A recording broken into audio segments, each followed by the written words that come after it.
जय हिंद aspirants. Welcome back to all of you. और आज मैं एक नया टॉपिक आपके पास लेके आया हूं जो कई दिनों से चर्चा में चल रहा है, रफेल एंड रफेल एम। ये दोनों जो जहाज हैं इनके बारे में काफ़ी डिस्कशन चल रहा है पिछले 4-5 दिनों से। और मैं आज आपको बताऊंगा the major difference between Rafale M. M का पहली बात तो आपको मालूम होना चाहिए, एम स्टैंड फॉर मैरीन। जो हम एम वर्ड यूज करते हैं, जो हम ये एम यूज करते हैं, that is marine, marine version, मतलब शिप वाला, नेवी वाला वर्जन। ओके। हमारे पास अब दो टाइप के रफेल हैं, जिसको हम रफेल एम कहेंगे और रफेल कहेंगे। रफेल जो है वो इंडियन एयरफोर्स के पास जाएगा, ये जो है इंडियन एयरफोर्स के पास है। और रफेल एम आएगा इंडियन नेवी के पास। ओके। तो दोनों जहाजों में मोर और लेस बहुत ज़्यादा सिमिलैरिटी है, रादर 90% सिमिलैरिटी है दोनों जहाजों में। और 80% कंपोनेंट्स जो हैं दोनों जहाजों के, 80% कंपोनेंट्स जो हैं वो सेम है। जो कंपोनेंट वाइज दोनों के कंपोनेंट 80% एक दूसरे से मिलते जुलते रहते हैं, पर दोनों में फर्क है। रफेल मैरीन और रफेल के बीच में जो सबसे बड़ा वर्जन है वो है रडार का, वो है टेल हुक का, वो है अंडर कैरियज का। इन सब चीज़ों का थोड़ा डिफरेंस है और रोल का भी थोड़ा सा डिफरेंस आ जाता है। तो मैं आज इस क्लास में आपको यही समझाने की कोशिश करूंगा, the difference between Rafale M and Rafale. To start with, दोनों की जो मिशन है, इनका जो मिशन होगा वो मैरीटाइम ऑपरेशंस होगा। इसका भी इनका होगा एयर सिक्योरिटी और ground attack, air security, ground attack. और इनके अलावा इन डेप्थ स्ट्राइक, इनके अलावा वो इन डेप्थ स्ट्राइक भी कर सकते हैं, in depth strike, in depth strike भी कर सकते हैं। They can do in depth strike and deep air support.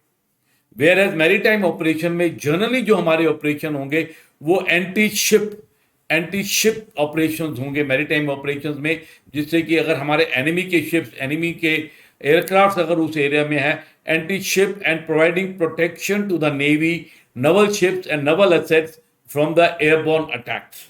तो मैरीटाइम ऑपरेशंस में हमारा जो होगा वो आप कह सकते हैं ship to aircraft to ship missile operations, और एयरक्राफ्ट टू एयरक्राफ्ट जो हमारा एयर सुपेरियरिटी कहते हैं, जिसे हम उसके ऊपर, जिसको हम एयर सुपेरियरिटी कहते हैं। तो मैरीटाइम ऑपरेशन एयर सुपेरियरिटी पे होंगे और एयर टू शिप मिसाइल्स के ऊपर हमारा ज़्यादा जोर रहेगा इनके अंदर। तो जो वेपन कन्फिगरेशन है वो काफ़ी डिफरेंट रहेगी। ओके। क्योंकि शिप्स में जो है हम beyond visual range, long range में और एंटी शिप मिसाइल ले जाना पसंद करेंगे। वेपन्स के अंदर हम शिप में, राफेल एम में हम long range weapon, anti ship missiles, beyond visual range missiles, air to ship missiles, इनको ले जाना पसंद करेंगे। जबकि जब हम रफेल इंडियन एयरफोर्स वाला बात करते हैं, उसका जो वेपन लोड होगा वो डिपेंड करेगा उसके रोल के ऊपर। अगर वो एयर सुपेरियरिटी रोल में है तो वेपन कन्फिग्रेशन स्लाइटली डिफरेंट होगा। अगर वो ग्राउंड अटैक रोल में है तो उसका वेपन कन्फिग्रेशन डिफरेंट होगा। इन डेप्थ स्ट्राइक में है तो जो वेपन लोड होगा वो ऐसे वेपन होंगे जो उनको उस हिसाब से, उस मिशन के हिसाब से चाहिए होंगे। अगर वो जा रहे हैं डीप एयर सपोर्ट के लिए तो उनका जो वेपन लोड होगा वो बिल्कुल डिफरेंट होगा। तो जेंटलमैन, यहाँ पे जो वेपन लोड है रफेल एम का, जो कॉन्फ़िगरेशन है वो बहुत कम है as compared to the Rafale which will be on the with the air force. Okay. Rafale M के विंग्स जो हैं ये फोल्डेबल विंग्स हैं। इनके जो विंग्स हैं वो फोल्डेबल विंग्स हैं। वो फोल्डेबल विंग्स क्यों हैं? Because of space. Aircraft carriers में,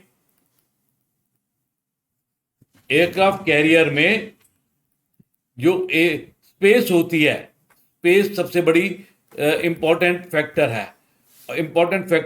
और जब हम एयरक्राफ्ट को कहीं पे भी पार्क करते हैं, तो हमारे को एरिया बहुत कवर हो जाता है विंग्स की वजह से।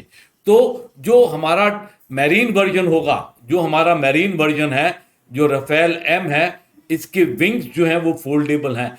जबकि जो हमारा रफेल इंडियन एयरफोर्स के बाद है उसके विंग्स फिक्स्ड विंग्स हैं, they are not foldable type wings. Okay, both the aircraft are same, but इसके विंग्स फोल्ड हो जाते हैं, जिससे जब वो पार्क करते हैं, तो जैसे कि जब एयरक्राफ्ट लैंड करता है, when the aircraft land on aircraft carrier, it is उसके विंग्स थोड़े इस तरीके से खुले रहते हैं।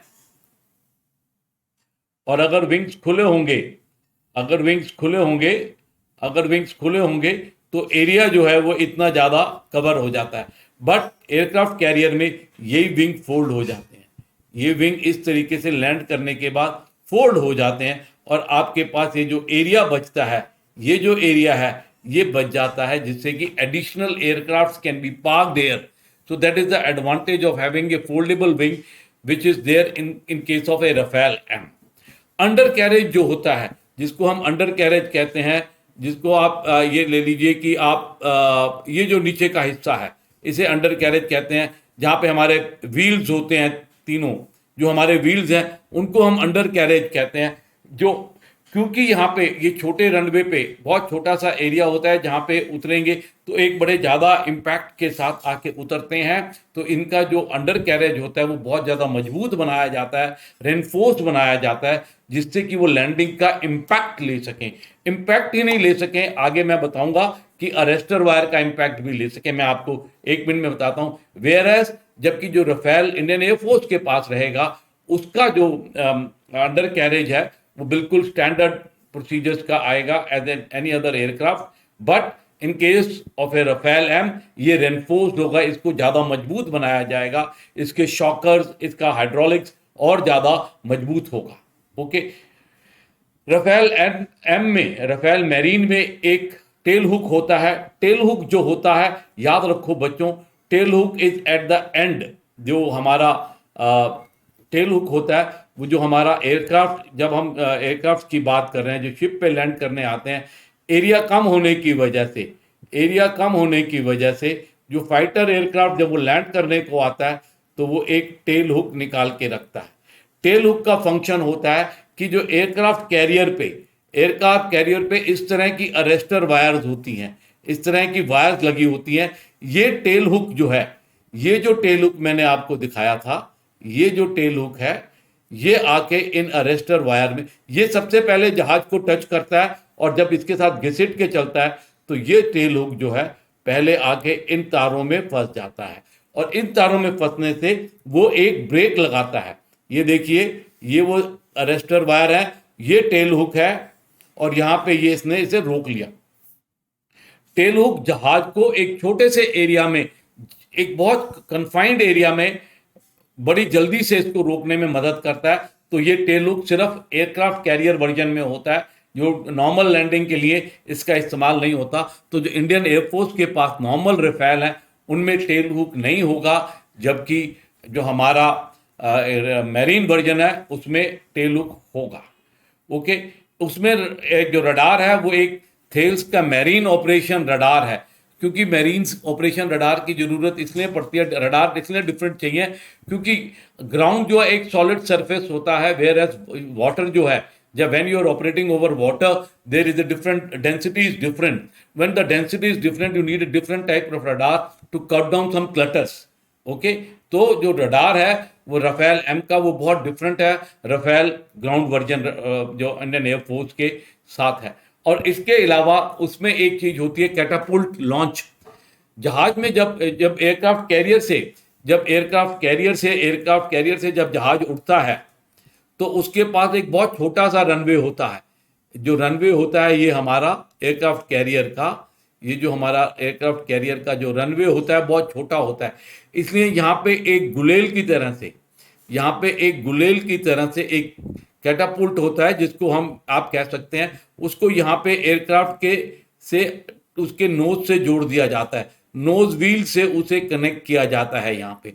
और जब एयरक्राफ्ट को छोड़ा जाता है तो ये बहुत स्पीड से एयरक्राफ्ट को आगे को धक्का देता है। It pushes the aircraft like a catapult. जैसे आप गुलेल छोड़ते हैं ना पत्थर से, ऐसे ये गुलेल वाला काम करता है। तो ये एयरक्राफ्ट की अपनी इंजन पावर भी होती है और ये पावर भी होती है, और ये इसको लॉन्च करने में हेल्प करता है।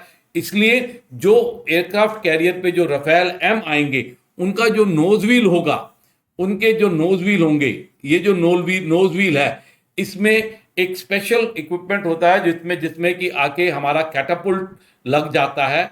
तो ये कैटापुल्ट यहाँ लगेगा और इसका nose wheel is very strong as compared to the nose wheel of other aircraft which will be use by the Indian air force. तो बच्चों, सबसे बड़ी चीज जो याद रखने की है, जो आपको याद रखना है कि एक इसका अंडर कैरेज बहुत स्ट्रांग है, एक इसका under carriage number 1 under carriage strong है, बहुत स्ट्रांग अंडर कैरेज है। नंबर 1 जो अंडर कैरेज है वो बहुत स्ट्रांग है हमारा, इसके ऊपर हमें कोई डाउट नहीं होना चाहिए कि हमारा अंडर कैरेज जो है वो पूरा के पूरा बहुत ज़्यादा स्ट्रांग है। दूसरा, इसमें यहाँ पे ये हमारा हुक होता है, टेल हुक, जिसको हम टेल हुक कहते हैं। ये एयरक्राफ्ट को रोकने में मदद करता है जब वो इन अरेस्टर वायर से, जब वो लैंड करने आता है इन अरेस्टर वायर में फंसता है तो वो इसको रोकने में आता है। तो ये भी बहुत एक अलग टाइप की जोर, एक पुश मिलता है, पुल मिलता है, इसको ब्रेक लगाने में इसकी हेल्प करता है, क्योंकि ये रोप जो है इसको आगे नहीं जाने देती। So these are the major differences between Rafale M and Rafale. Okay, और सबसे बड़ी बात जो मैंने बताई, इससे जो इंडिया को फायदा होगा, the advantage India will have, जो सबसे बड़ी बात है, जो advantages India will have by having Rafale and Rafale M. Rafale M और राफेल होने में एक तो हमारी जो हमारा जो कंज्यूमेबल्स होंगे, कंज्यूमेबल एंड स्पेयर पार्ट्स, हमारे कंज्यूमेबल और स्पेयर पार्ट ये दोनों कॉमन रहेंगे, बीच में दोनों के बीच में कॉमन हो जाएंगे और हमारी मेंटेनेंस में आसानी हो जाएगी, हमारी मेंटेनेंस में आसानी हो जाएगी, क्योंकि 80% of the components 80% of the components are same. Components जो हैं वो हमारे सेम है, चाहे वो राफेल हो चाहे वो राफेल एम हो। और दोनों के अंदर if required the Rafale M can also operate from land. ऐसा नहीं है कि सिर्फ एयरक्राफ्ट कैरियर से ही उड़ सकता है, Rafale M can operate from a land base airfield also. So this is the major difference between Rafale and Rafale M। और जैसा कि हमारा एक सेल चल रहा है, make good use of the sale, get benefited by the sale। Thank you very much। जय Hind to all of you।